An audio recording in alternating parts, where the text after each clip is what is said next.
बिस्मिल्लाहिर्रहमानिर्रहीम, अस्सलाम वालेकुम। जेल के पहले 3 माह में या आप जेल को खा जाते हैं या जेल आपको खा जाती है, और इमरान खान जेल को खा गया है।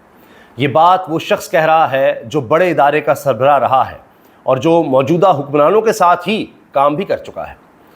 अब जनाब, हुआ ये है कि एक ही दिन में यकदम इमरान खान साहब की 4 दहशतगर्दी के केसेस में ज़मानत हो गई है। 4 मुकदमात में एक ही दिन में ज़मानत हो गई। अभी हाल ही में चीफ जस्टिस याह्या अफरीदी की मुलाकात हुई थी इंसदाद दहशतगर्दी के जजों से, और यही वो जजेस हैं जिनके पास तहरीक इंसाफ के केसेस हैं। ज़्यादातर केसेस ही इंसदाद दहशतगर्दी के बने हुए हैं। जो असल दहशतगर्द हैं, जो यहाँ खुद कुछ हमले करते हैं, तबाही फैलाते हैं, उनके केस इतने नहीं हैं जितने तहरीक इंसाफ के लोगों के केस हैं। अंदाज़ा लगाइए। और अब हुआ ये कि जो ही ये मीटिंग हुई है और उसमें ये कहा गया कि जल्द अज जल्द केसेस को निपटाएं। अब सालों से हमने ये देखा है कि हुकूमत कई महीनों से, 1.5 साल तो हो ही गया है, लोग तहरीक इंसाफ के कैद हैं, केस ही आगे नहीं चलाए जा रहे हैं। केसेस को चलाया ही नहीं जा रहा ताकि ये जेल में ही रहें, कोई फैसले ही ना हो सके। अब जनाब 4 केसेस में ज़मानत हो गई है, 8 केसेस में भी तारीख डाल दी है। तो अब देखते हैं कि इसमें क्या होता है, लेकिन ये एक बड़ा रिलीफ है। इसका मतलब यह है कि इन केसेस में जान ही नहीं है। हाई कोर्ट से भी पहले इस तरह के अहकाम आ चुके हैं। अगरचे हुकूमत ये चाहती है कि हाई कोर्ट के जजेस और सुप्रीम कोर्ट के जजेस, जिनको 10-10 लाख रुपया मजीद मराद दी जा रही हैं, 10-10 लाख रुपया मजीद तनख्वाह में दिया जा रहा है, वैसे तो 15-20 लाख वैसी उनकी तनख्वाहें हैं, तो वो इसलिए कर रही है हुकूमत कि इंसाफ ना करें, तनख्वाह लें। इंसाफ नहीं देना, तनख्वाह लेनी है आपने, आपका काम ये है। तो आप हमारे कहने पे चलें, कोई भी फैसला देना हो पहले हमसे पूछ लें। ये नून लीग का दौर था, ये मैं फैक्ट्स आपके सामने बयान कर रहा हूँ। फ़ोन किया करते थे जजेस को, वो जज साहब फौत हो गए हैं इसलिए मुनासिब नहीं लगता उनका नाम लेना, अल्लाह उनकी मग़फ़िरत फरमाए। तो फ़ोन करके कह रहे हैं जज को कि ये सज़ा देनी है, इतनी सज़ा दे दे। तो जज ने आगे से कहा कि जी इतनी तो सज़ा ही नहीं बनती, इस जुर्म की सज़ा ही इतनी ज़्यादा नहीं जितनी आप कह रहे हैं। अच्छा चलें ठीक है, जो मैक्सिमम दे दें। और ये शहबाज शरीफ का भी फ़ोन सामने आया, आज तक आपको मिल जाएगा सोशल मीडिया पर। सेनेटर सैफुर रहमान होते थे, वो यही एहतसाब के करता था, जिस तरह आज एहतसाब हो रहा है, नैब है, इसी तरह तब बनाया गया था। तो बहरहाल अब इस दौर में भी इमरान खान को रिलीफ मिलना बहुत बड़ी बात है, क्योंकि ये लोग कह रहे हैं, ये जो तारीख पढ़ते हैं वो कह रहे हैं कि ये हैरान कुन बात है। और सलमान सफदर जैसे वकला को एक क्रेडिट जाता है कि डील नहीं हो रही, वरना तो होता था डील हुई। नवाज शरीफ साहब जब आ रहे थे, काजी फैसल चीफ जस्टिस बनेंगे तो मैं आऊँगा, हम इलेक्शंस भी करवा देंगे, सब कुछ करवा देंगे। और देखा वही सब कुछ हुआ, और फिर एयरपोर्ट पर रिलीफ मिल रहा होता है जब अपनी हुकूमत आ जाती है। तो इमरान खान इस दौर में, इस गलीज़ तरीन बदतरीन निज़ाम में होते हुए, बदबूदार निज़ाम जो है, इसमें होते हुए भी देखिए वो रिलीफ ले रहा है। अगर तो बहुत बड़ी कामयाबी नज़र आती है उनकी लीगल टीम की, क्योंकि केस ही नहीं है तो कितना अरसा चलाएंगे, चलाए जा रहे हैं, नए केस बन रहे हैं। लेकिन ये मैं आपको बता दूं कि जो मजबूत तरीन केस थे, जो सुबह से लेकर रात तक जेल में चलाए जाते थे, जिनमें जजेस बीमार होकर बेहोश भी हो रहे थे, लेकिन कहा जा रहा था नहीं तुम्हें छुट्टी नहीं मिलेगी, पहले सजा सुना कर जाओ। वो कहता था मुझे रिटायरमेंट दे दो, पता है कि जुल्म हो रहा है, हमसे करवाया जा रहा है, तारीख में हम याद रखे जाएंगे। तो वो फिर भी उनको कहता नहीं नहीं नहीं, सजा देकर जाओ। सजा दी, फिर उनको जनाब रिटायरमेंट भी मिल रही है, फिर छुट्टियाँ भी मिल रही हैं, सब कुछ हो रहा है। खैर, इसके अलावा एक और ख़बर यह है कि IMF का वफ्द जो आ रहा है, वजारत ख़जाना में भी इस वक्त थरथली मची हुई है कि ऐन मुमकिन है कि उनकी तरफ से कहा जाएगा कि हमने इमरान खान से भी मिलना है। इससे पहले भी ये हो चुका है, जब इमरान खान अपोजिशन में आ चुके थे, हुकूमत जा चुकी थी, फिर भी IMF का वफ्द कहता था हमें इमरान खान से मिलना है। अब वो फिर आ रहे हैं, क्योंकि ये तो खुद अपनी शराइत जो कहीं थी पूरी नहीं कर सके, तो अब इनको खदशा ये है कि वो फिर कह देगा कि हमने इमरान खान से मिलना है। इनके लिए तो मौत है कि इमरान खान से को मिल लेगा, हमने उसको जेल में रखा हुआ है, बताने नहीं किस हाल में रखा हुआ है, कोई जाकर देख लेगा तो हम तो बर्बाद हो जाएंगे। ऊपर से अब देखिए जजेस, होता यह है कि जब आप सैकड़ों हज़ारों केस बना देते हैं, तो अब सैकड़ों में से कोई एक जज तो ऐसा हो जाएगा जो मैनेज नहीं हो रहा, कितनों को मैनेज करेंगे, कोई तो होगा जिसका ज़मीर जाग जाएगा। तो लिहाजा कुछ जजेस ऐसे ही बातें कर देते हैं, ऐसे फैसले सुना देते हैं कि हुकूमत परेशान हो जाती है। अब एक तो IMF के वक्त का आना, वो इनके लिए परेशान कौन है, उसके लिए 7 तजावीज़ इन्होंने तैयार किए, उस पर मैं आता हूँ। लेकिन जज साहब ने क्या कहा है, अदालत का बानी PTI की हाजिरी बजरिया वीडियो लिंक लगवाने का हुक्म, GHQ हमला केस है, और उसमें जज ने कह दिया कि नहीं, आपको वीडियो लिंक के जरिए इमरान खान को पेश करना ही होगा। हर दफ़ा बहाना बनाया जाता है सिक्योरिटी का। अब आप सोचिए वीडियो लिंक पे क्या सिक्योरिटी का मसला है, सोचिए ज़रा। वहीं पर है, एक शख्स जेल में ही है, वहीं पर आपने जनाब वीडियो लिंक के ज़रिए उसकी हाज़िरी लगवा देनी है अदालत के अंदर, ये वो भी नहीं अफोर्ड कर सकते।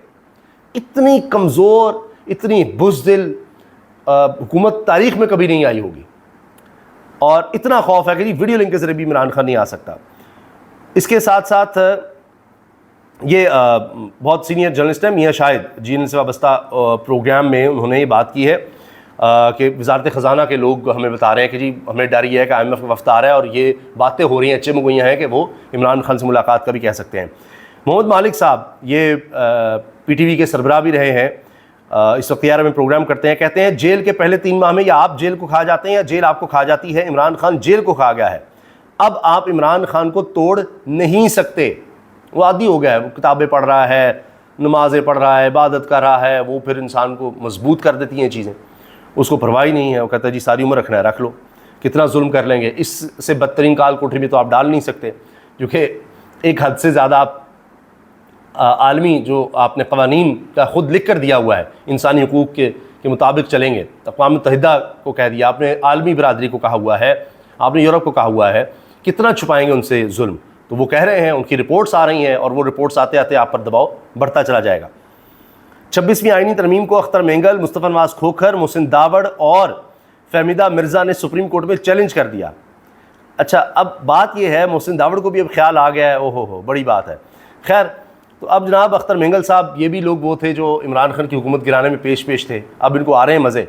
ये भी अब 26वीं आईनी तरमीम को लेकर चले गए हैं सुप्रीम कोर्ट में, देखते हैं क्या होता है। शायद कुछ जजेस का कुछ का तो ज़मीर है, लेकिन अब देखते हैं कि चीफ़ जस्टिस इस पर क्या करते हैं। अमीरुद्दीन साहब से तो कोई उम्मीद नहीं, वो तो आईनी बेंच के लिए ख़ुद ही को सरबराह बना चुके हैं, हाथ खड़ा करके जी मुझे बनाइए, ख़ुद को वोट दे चुके हैं। इंसदाद दहशतगर्दी अदालत लाहौर ने इमरान खान के 9 मई के 4 मुकदमात में ज़मानत मंजूर की। इंसदाद दहशतगर्दी अदालतें अगर मेरिट पर और बर वक्त फ़ैसले शुरू कर दें तो बहुत जल्द इंसाफ होगा, ये रिपोर्ट किया जा रहा है। और जनाब प्रोसिक्यूशन ने मुतअद्दिद बार वक्त लिया, कभी रिकॉर्ड पेश नहीं हुआ। बैरिस्टर सलमान सफदर की एक और बड़ी कामयाबी है ये।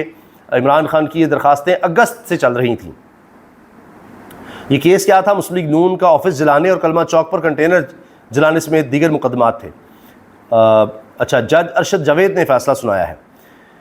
12 केसेस में गिरफ्तारी डालकर जिस्मानी रिमांड दिया गया था इमरान खान का। लाहौर हाईकोर्ट के जस्टिस तारिक सलीम शेख साहब और अनवारुल हक पन्नू साहब ने जुलाई में जिस्मानी रिमांड का फैसला करदम करार दे दिया और जुडिशल किया। आज इन 12 केसेस में से 4 में ज़मानत हुई और 8 में फैसला नहीं हो सका, क्योंकि इमरान खान के वकला शायद अडियाला केसेस में मसरूफ़ हैं। इन 8 में 30 नवंबर की लंबी तारीख डाल दी है जज मंजर अली गिल ने, जबकि 4 केसेस में जज अरशद जावेद ने ज़मानत दी है। ये जनाब चीज़ें रिपोर्ट हो रही हैं, मैं आपसे शेयर कर रहा हूँ। और इसके साथ IMF मिशन से मुज़ाकरात की तैयारी में मिनी बजट के लिए 7 तजावीज़ तैयार हैं। हुकूमत मिनी बजट के लिए 7 तजावीज़ तैयार कर चुकी है कि हम कहाँ कहाँ टैक्स लगाएंगे। ये हुकूमत ने बिल्कुल तैयारी कर लिया, बेफिक्र हो जाए, हम ऐसा टैक्स लगाएंगे कि आप कहेंगे हो जो पहले टैक्स लगाया था तो कुछ था ही नहीं। क्योंकि IMF शराइत को पूरा करने के लिए पंजाब में ज़रई सुपर टैक्स लगाने का भी फैसला कर लिया गया है। हाँ, बहुत मज़ा आएगा। ज़राअत में पहले ही बड़ा पैसा चुके कमाया जा रहा है और किसान के पहले ही बड़े मज़े हुए हुए हैं इस हुकूमत की वजह से, तो अब उस पर सुपर टैक्स लगाएं तो और मज़ा आएगा जी।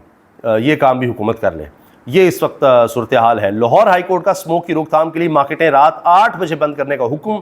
इसके अलावा ये भी अदालत ने कहा है कि इतवार को मुकम्मल तौर पर मार्केट्स बंद रखी जाएँ और निजी दफातर में 2 दिन के लिए वर्क फ्रॉम होम किया जाए। और इसके साथ साथ ट्रैफिक पुलिस को धुआं छोड़ने वाली गाड़ियों को फौरी बंद करने की हिदायत करते हुए डॉल्फिन फोर्स को भी ट्रैफिक पुलिस से मिलकर कार्रवाई करने का कहा गया है। तो इस हुकूमत से स्मॉग कंट्रोल नहीं हो रही, जो भी इक़दाम करते हैं उससे कोई फ़ायदा नहीं हो रहा, चूँकि इनके इक़्तिदार में बैठे लोगों के पास ये चॉइस है कि मुल्क से ही चले जाएँ और फिर स्मॉग ख़त्म होगी तो वापस आ जाएँ। दूसरा ये कि इनको इक़दाम सिर्फ़ और सिर्फ एक लिहाज से करने आते हैं, और वो है कि तहरीक इंसाफ के जलसों को किस तरह रोकना है, दफ़ा 144 कैसे लगानी है, गिरफ्तारियाँ कैसे करनी है, घरों में छापे कैसे मारने हैं, ये काम इनको आता है। बाकी पब्लिक के लिए कुछ करना हो वो इस हुकूमत के बस की बात नहीं है। अल्लाह हाफ़िज़।